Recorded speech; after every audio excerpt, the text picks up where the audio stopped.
Hey guys, welcome back to the vlog, the channel, the garbage, the crap. That's why the channel's called what it's called. Let's have some fun. So, I have, if this is your first video, you'll have to backtrack a little bit, watch some other ones, but update is, and I think I've already done this, is we've got the engine compartment all painted blue. I've got my shock towers painted pink. So there's not a spoiler because I already let that out in another video, is that the colors that I'm going with on this build, which is actually for my fiance, is ocean blue metallic or something like that, and pink. So engine compartment is blue, shock towers are blue, and this is the paint that I'm doing.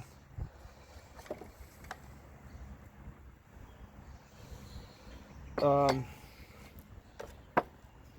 am I at right now? Okay, so here's where we're at. I am in the garage actually working. Let's hey shovel. Hey. Here is the motor I pulled out of the Camaro. This is my original, this is the original engine, 5.7 all aluminum, out of, oh, is it showing up or is it too dark?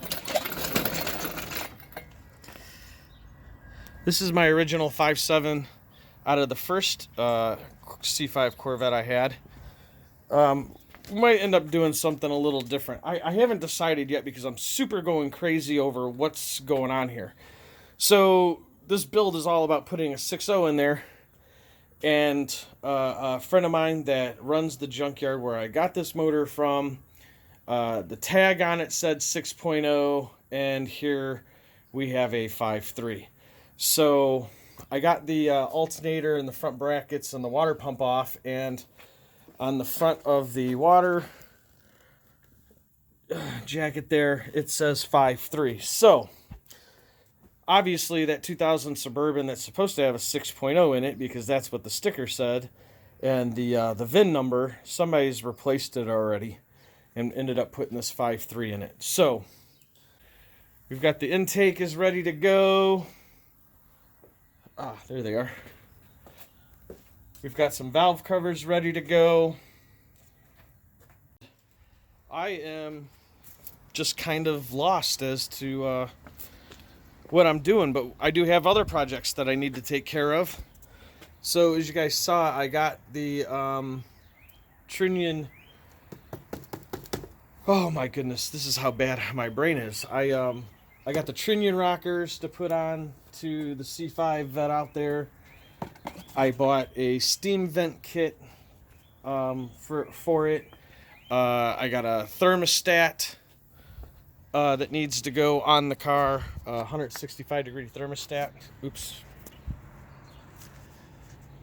What else is in here? Tape. So what I'm trying to do is I'm trying to tape. Here's an example. Passenger side injectors and coil. I'm trying to mark off all my sensors right now. So you guys really haven't missed much. It's not really much of an update, I guess. But what we are going to get done today, and I'm waiting for the UPS persons to show up, is the new rear and front shocks and stabilizer pins will be here today. So I think where I'm going with some of this is that we'll probably put the shocks on. I don't know. I mean, this is how crazy my brain is. So let's just keep, I'm just going to keep putting tape on what the sensors are and where they go on the engine, and let's do that. All right, guys and gals, I've messed up recording and getting some stuff done today. Yeah, you did. Dude, stop rubbing it in. I did get the engine and stuff painted, and I didn't get to record any of that, and honestly, I thought me cleaning the engine and painting it was going to be a little boring for you to watch. I can't see anybody actually wanting to watch somebody clean the engine down and paint it. And I really, it's just kind of, I used the blue, the nice thick blue paper towels that you get from the auto parts store. I fill in the exhaust ports. I fill in the intake ports.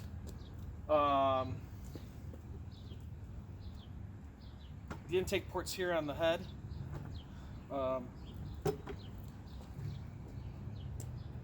That's it really. I filled in all the holes, make sure water and stuff didn't get in there. I completely hosed this thing down like big time with some purple power stuff and some gel engine degreaser, and I let it sit on there for a little bit and then brought the pressure washer out and I went to town on it. I pulled all my little paper towel rags out so it wouldn't keep the water down in there. I blew it out, vacuumed it out, everything as much as possible, and then I just let it sit over there and dry while, in the meantime, before I actually even took anything down and apart, we've got our harness. It's a mess. I know it's a mess, but shovel, as you guys can see, these little blue pieces of tape on here. Let me move closer to the camera. I got everything marked.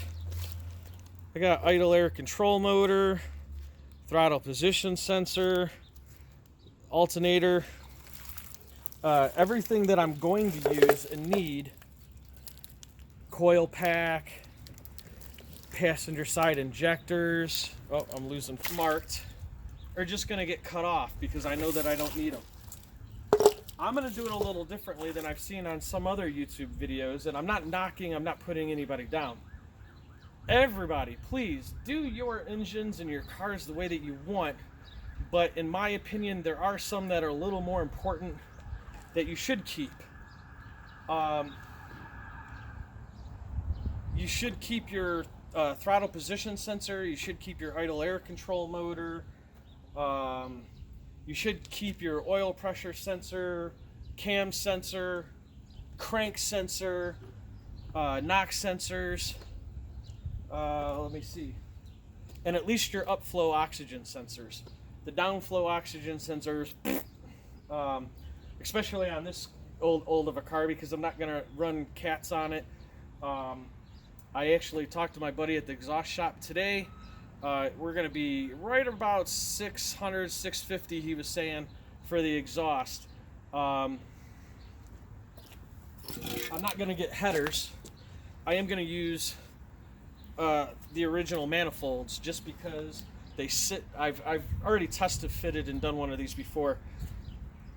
These manifolds take it right out exactly down where I want it to be anyway. And I'm going to use the factory manifolds on it. I like where they dump out at. Sure, headers are better. Hell, even block hugger headers are better, but I'm going to stick with those. That's my choice. That's what I'm going to go with. We're doing an EGR delete on it. We're doing the pollution pump delete on it, off the computer and the harness. I think I do want to try to use the, I don't stop. You've been messing with me all day long. This is what he's been doing all day long, messing with me. Engine bays painted. I also wanted to show you guys that the shocks and struts showed up today. I got the rears and the fronts. These are the new front shocks, front struts. You just got to turn this a couple times and this will pop out, but we'll actually get to do that once we get them mounted and into the car. Man, I wish I had some more for you, but like I said, I do have everything taped off that I want. See, there's oxygen sensor. That's the downflow. This one is the upflow on the same line. There's some things I still got to cut and do out of this. Over here on this side of the car, just behind shovel. Shut up! You shut up. Right behind shovel down in here used to be where the charcoal canister went. I will make sure that I record and show you guys how I'll make a kind of like a two-step bracket where I'll make it so that the computer can mount in and be bolted down, and then the fuse box will go with it, and it kind of will sit where it sat on the Suburban where I got the computer and the engine and everything out of.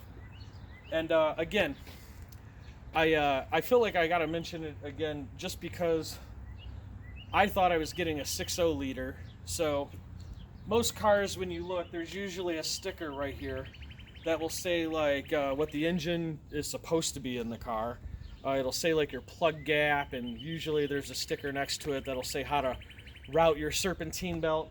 It did say 6.0, and then as I was doing my harness, there's a bracket right here for on the driver's side that has your alternator and that alternator bracket and for the power steering pump on there. When I pulled that off, I saw in the front here it says 5.3.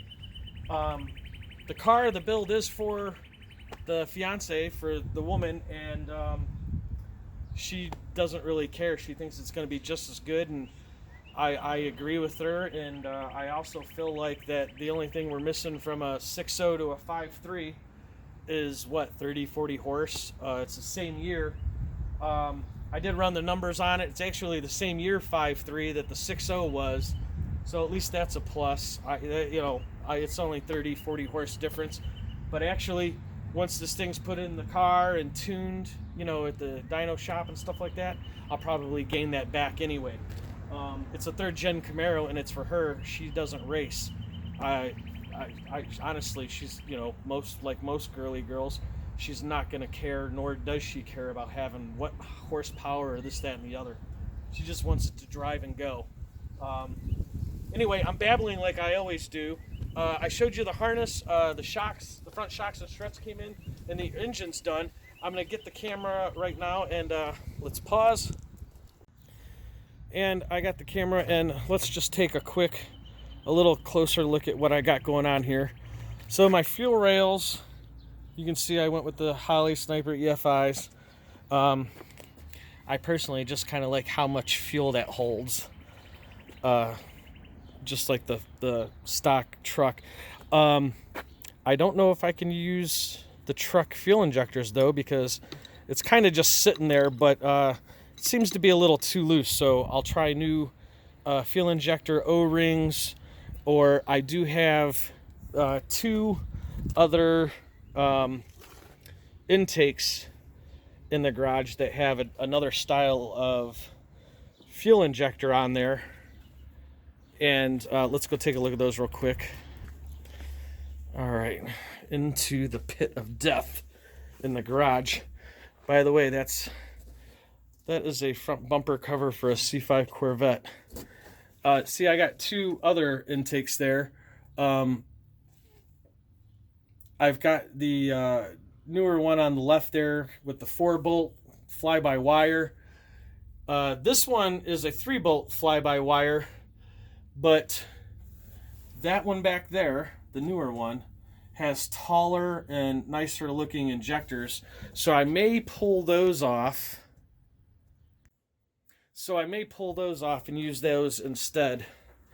If those if the ones that I have on that intake now seem to be a problem. I did want to show you real quick. I'm going to show you how I'm doing this. I'll wait to show you full when I get all the way down. Whew, I'm dirty. I'll show you completely how this works or looks when I'm like on the last part of it. But here is the headliner that I got for free, basically. It's so old and brittle, it's falling apart. But here's what I'm doing is I'm using some fiberglass resin, and I'm just stiffening it up on this side. And I just started on it, but eventually we'll have all the way across. And you can see where it broke in a couple of places there, and I'm just filling it in with fiberglass resin. And then once this side has got a very thin layer just to stiffen it up a little bit, then I'll flip it over, do the other side, barely sand it at all. And then I have yards and yards of fleece up there and interior cloth that I will wrap it in, and then we'll get it on. You know what else showed up today? Oh, there it is. The new steering wheel showed up today. I can't wait to get that old school, what everybody seems to like, I think there's some guys that are even, or people that, I should say guys, gals, people, whoever, are getting that style even today. Not my cup of tea. Too old school, too much of what everybody seems to get. But I really like this wheel. I like the way it looks. I love the way it feels. Man, that is going to look great up there. And we're getting rid of that B&M ratchet shift. That's got to go. But we're not even to the interior part because the seat's got to be pulled. That door skin's got to be pulled. We got to put the actuators on for automatic locks. There's a lot going on this project, guys, gals, people, human beings. So that's it for today. I hope you guys like what you saw, and I apologize if you think that I should have recorded more as I was taking this apart. But man, it was just so simple and easy. Just if I unplugged this pigtail out of this sensor, I taped it, wrote it down, moved on to the next. Pulled this pigtail out, I marked it, throttle position sensor, I was done. This is a fly-by-wire, and what's great is it has for the accelerator pedal and for the kickdown. The 350 turbo that we're using on here, we're gonna try and get that dropped off. There's a lot about social distancing and stuff going on right now, so I haven't worked out with the transmission shop that we're gonna take it to about just dropping it, setting it outside, and let him take care of it. So that's it. But really, the transmission is just going to be gone through and make sure it's fine. I think it's all right, but I just want to be sure. I'd really hate to marry that transmission to this engine and get everything set down in there and ready to go, and then put it in drive and it's nothing. It's just it's a dead transmission. So I'd rather be safe than sorry. The original problem with this is just that the engine was blown. But I don't know, something could have happened in the transmission that blew it, or the engine blowing could have done something in transmission, who knows? I just want to be safe. But again, I'm rambling way too much and probably making this video way too long. I'll edit it down either way. So say goodbye, Shovel. Good night. And I'll see you guys in the next upload. Thanks. Be kind to one another. Have a great day. Bye.